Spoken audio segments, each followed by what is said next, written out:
Welcome. I'm Martha Sinkula, and I'm your service leader today.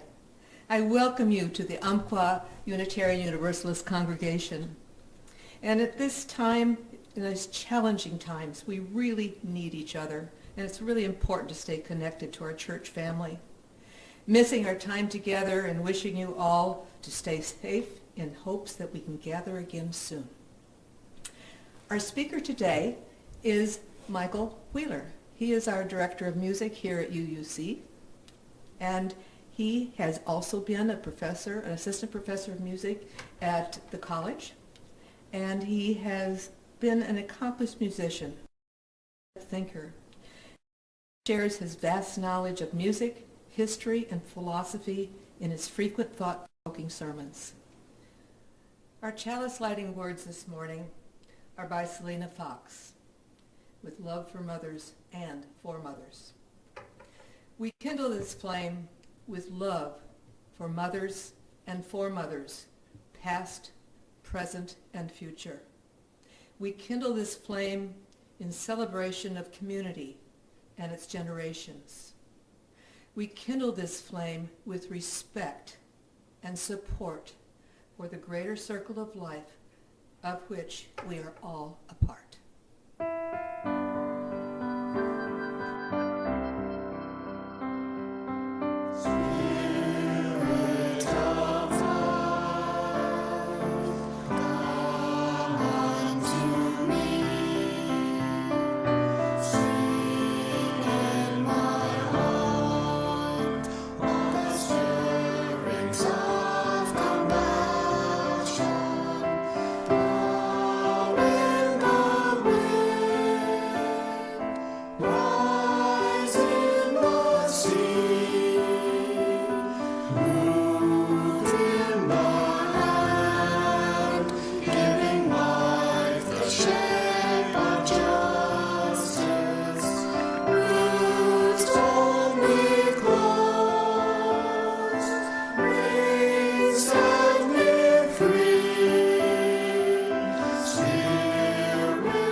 Our opening words this morning are by Jessica Lang.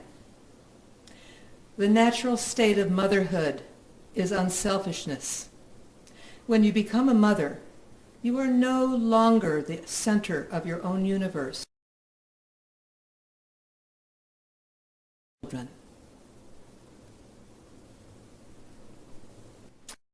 Meditation words today is entitled The Mother's Day Proclamation by Julia Ward Howe. Arise then, women of this day. Arise, all women who have hearts, whether your baptism be that of water or of fears. Say firmly, we will not have great questions decided by irrelevant agencies. Our husbands shall not come to us seeking reckless with carnage for caresses and applause.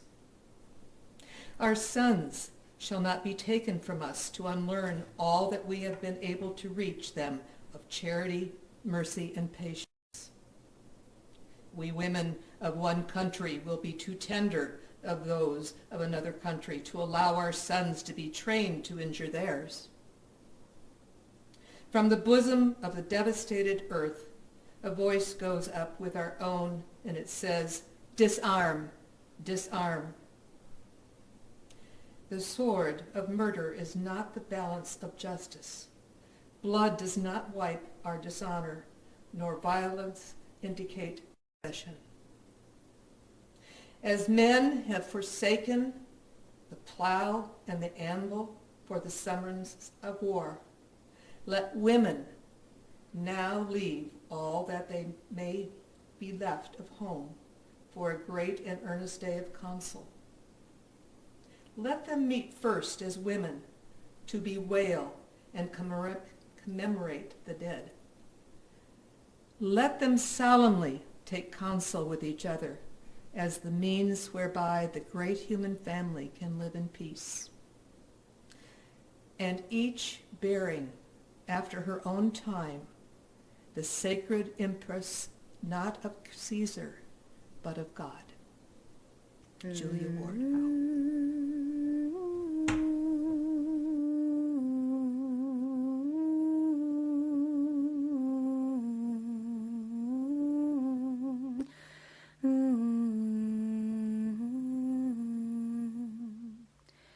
From you I receive, to you I give.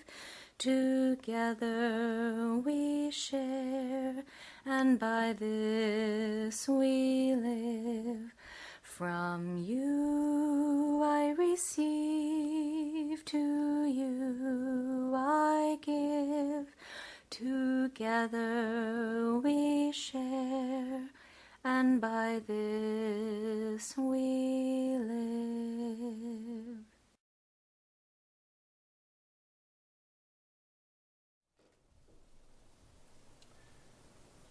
Thank you for inviting me to speak on Mother's Day.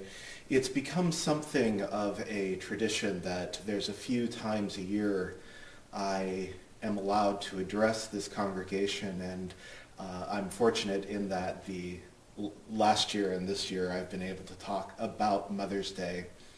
The other one that has been my privilege has been the Dia de los Muertos talks every October. So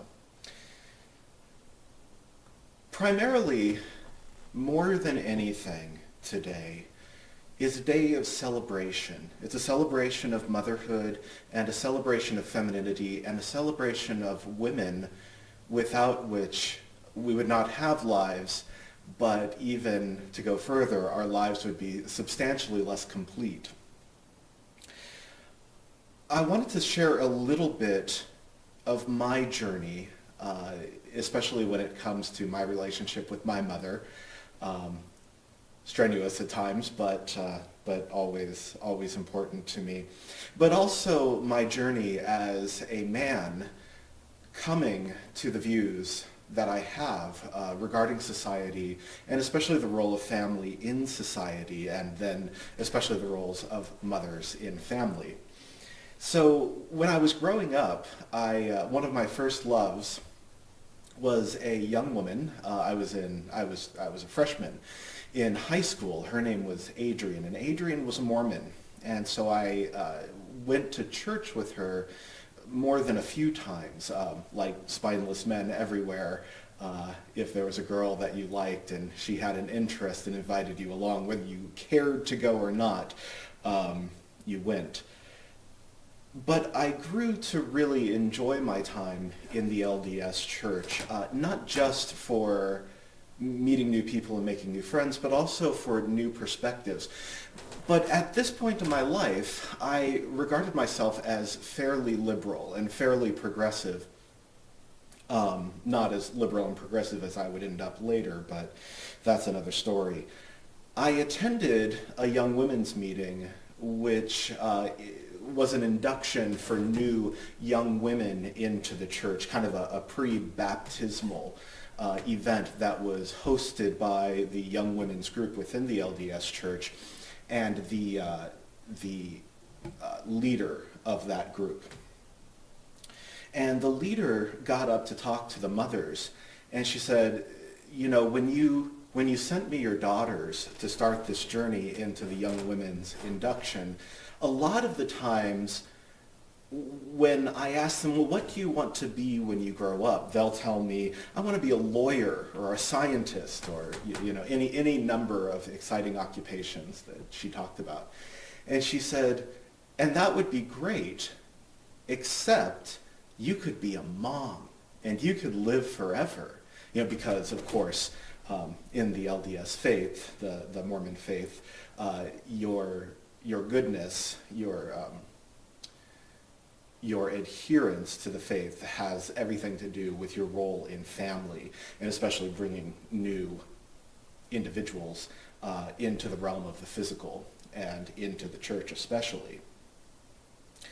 And I was very taken back, and I have to say I was very offended by that the idea that what I felt was these young women were being railroaded into a life of servitude, and that their only value was their ability to bring new humans into the world. Now, I think that's a very shallow reading of a religious faith that many hold dear, but that was my feeling at the time.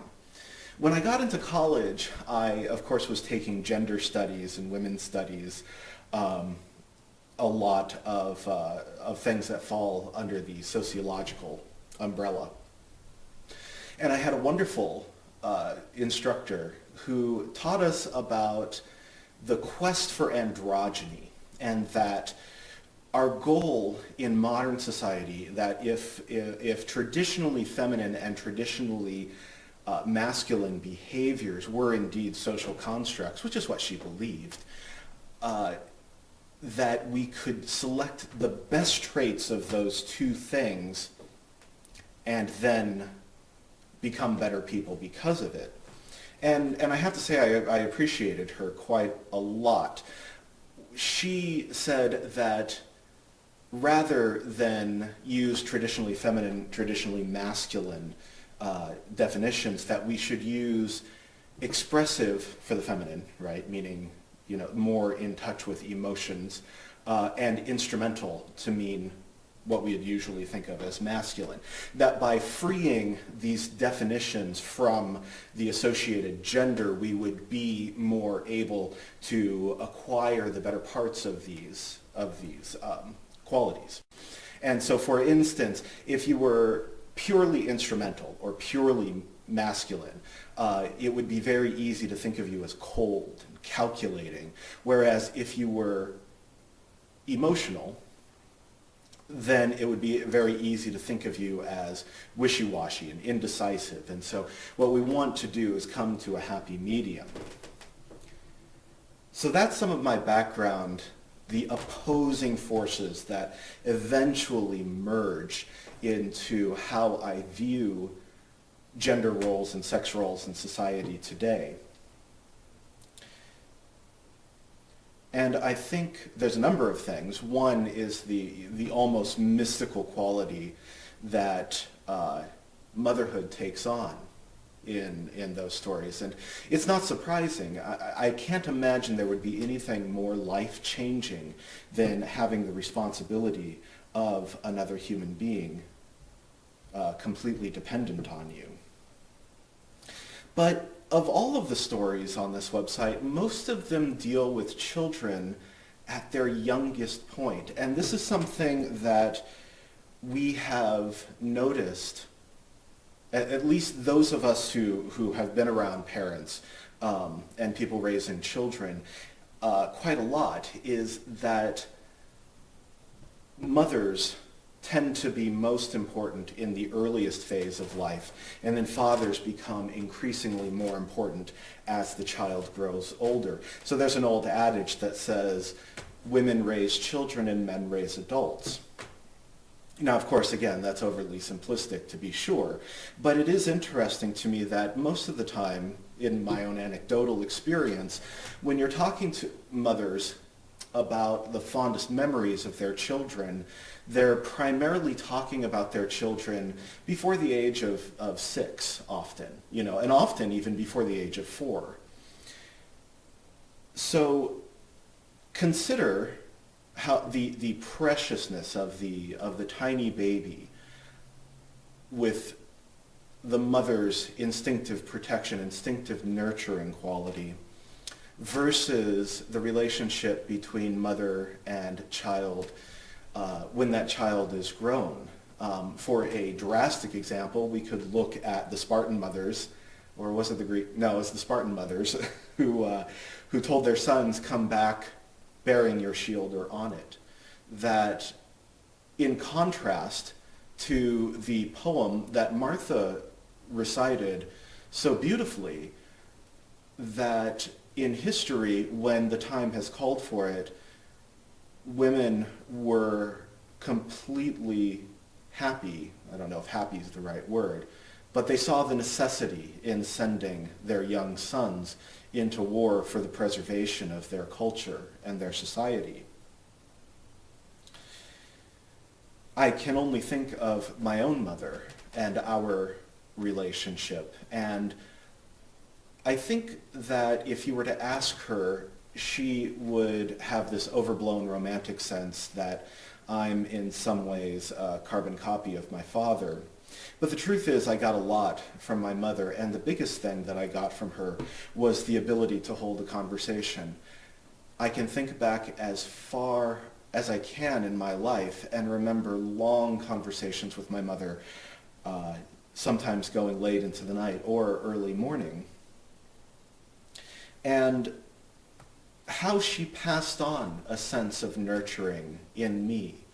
I often will tell people that I'm a very feminized male in a lot of ways, that in my teaching life, the primary goal that I've always had for instructing young people was to be a nurturer. And it reminds me of that old Indian adage that the student is not a vessel to be poured into, but rather a lamp that needs to be lit. So in the final analysis, and the analysis is never truly final, but where does this leave us? All of this information and opposing thoughts when it comes to the role of individuals, and as we're talking specifically today, mothers and women in society. Where does it leave us?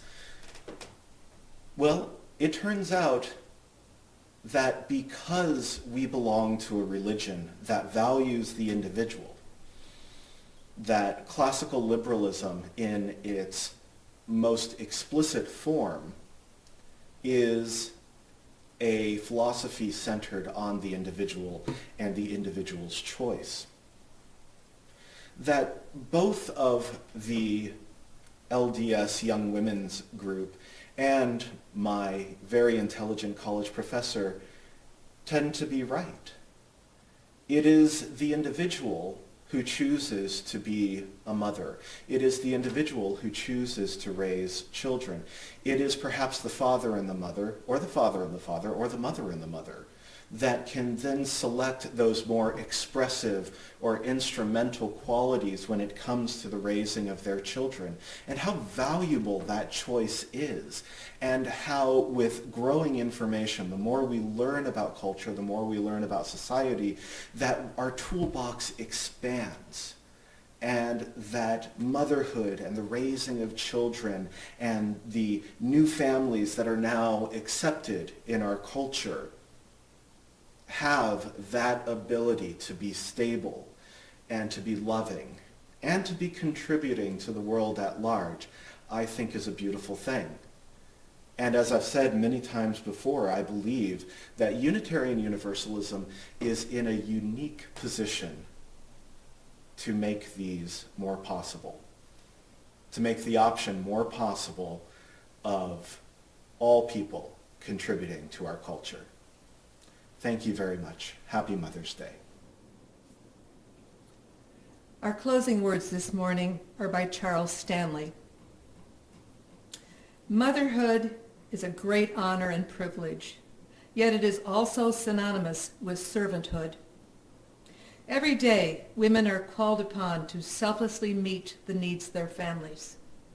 Whether they are awake at night nursing a baby, spending their time and money on less than grateful teenagers, or preparing meals, moms continuously put others before themselves.